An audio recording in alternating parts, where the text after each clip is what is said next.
It's important that our standards in the GAA are always being raised, that we try to do everything the best we can be. And at the heart of the GAA are our games. Our games have always been central. Well, if that is so, then surely coaching has to be central, because coaching feeds the games.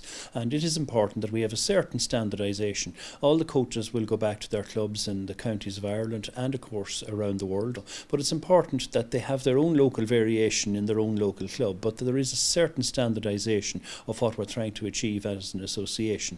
We have the best facilities that can be offered anywhere in terms of sports facilities. It's important that we would match those facilities with quality coaching. The GAA Coaching Conference obviously has been in existence now for a number of years, and I've been fortunate to work in the association and obviously have gone overseas to work in the AFL environment, and I think it's a vital part of the GAA Coaching and Games and Coaching and Games development brand, because it starts the year off, it brings everyone together in terms of networking, and also it gives coaches the opportunity to come here and hear from a number of facilitators or a number of talkers in a weekend format, and that they can then bring the knowledge back to their local counties and clubs. Key message that I like to share with coaches wherever I go around the world, any sport, any level, the common denominator for great coaching is teaching.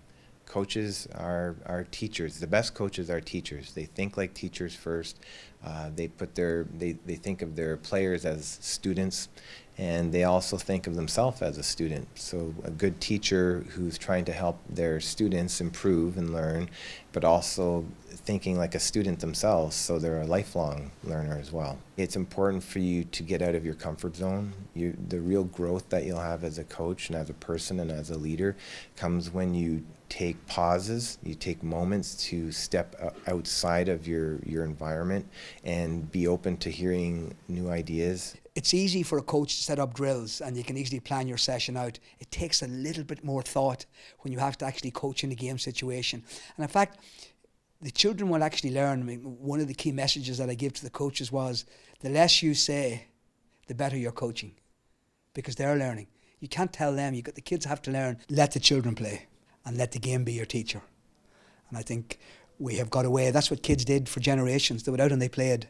And we have now taken that unstructured play and we have turned it into a cone runway, that it's about skills that have no relevance to the game. And I think we need to get back to taking a more games-based approach to how we develop our children. The key message I want to get across to coaches today were we live in a world of constant change. Things were never changing as quickly as rapidly, but one thing that never changes are the need for values. And values basically then is human interconnectedness, and what is it that connects us as human beings. Learning is all about becoming the best that you can be, identifying what are the character building capacities that will make you a more self-reliant, resilient person, and understanding that values are the things that will really drive that. My key message to the coaches today was to identify their values and see, are they representing the true association that was founded to rid ourselves of violence, to regain our cultural inheritance, to build social capital, to create a unit in every parish where people could be proud of their place and harness the energies of our youth and our young people into something really worthwhile.